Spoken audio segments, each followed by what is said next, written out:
Ito ang gagawin natin. Paano mag-insert ng cupping. Paano magpalit yan.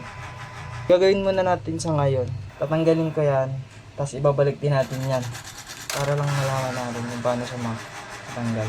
Tapos, yung spring tatanggalin na natin yan. Kasi wala naman siyang, parang support lang yun.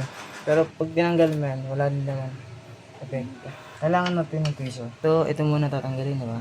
Itong spring na to, wag mo to may hulog. Kasi pag ito nahulog, mamumblema tayo dun sa loob niya. Perch assembly. Ito tatanggalin kami.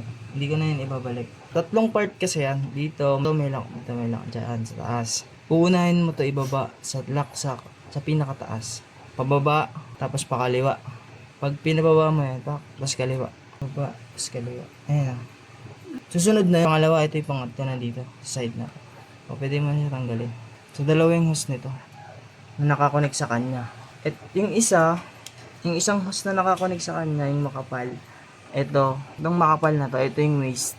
Napupunta sa waste in. Ito naman, napupunta to, support din siya pag sa mga kulay, ganun. Kailangan yan, pag kinabit mo yan, nakakonect yan. Angat ka na muna Ayan, angat ka muna Ito, tingnan mo tong hose na to. Yan. Pag ito nalusaw na talaga ng tuluyan, hirap na siya humigop na.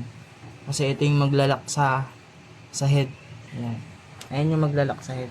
So, tatanggalin mo muna. Medyo maano lang to sa kamay. Gamit ka din ng tweezer pantanggal. Tapos pagbalik, gamit ka din ng tweezer. Ayan yung set din. Kailangan ko to tanggalin. Iwasan mo lang mabutas yung isa na. Ito pangalawa. Ayan, ganyan. Ito, angat. Baka ito, ayan siya. Pag walang cupping. Halimbawa, bago tong cupping ko, kakabit na natin. Yung unang gagawin mo dito, ito munang maliit, ikakabit mo. Gamit ka ng tweezer, tapos ito, insert mo pa ganyan.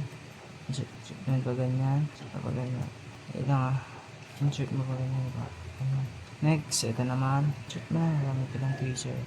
Tweezer lang, tweezer is the key. Ayan. Huwag mo lang bubutasin yung, baka mabutas kasi huwag mo lang siya matutusok. Kailangan, yung hawak mo ng tweezer, hindi masyado maliit, sakto lang. Kaya, kunyari, ganyan na. Nakonect na siya. May kinalaman pa rin tong spring. Kailangan yung spring niya, ito, halimbawa natanggal mo to.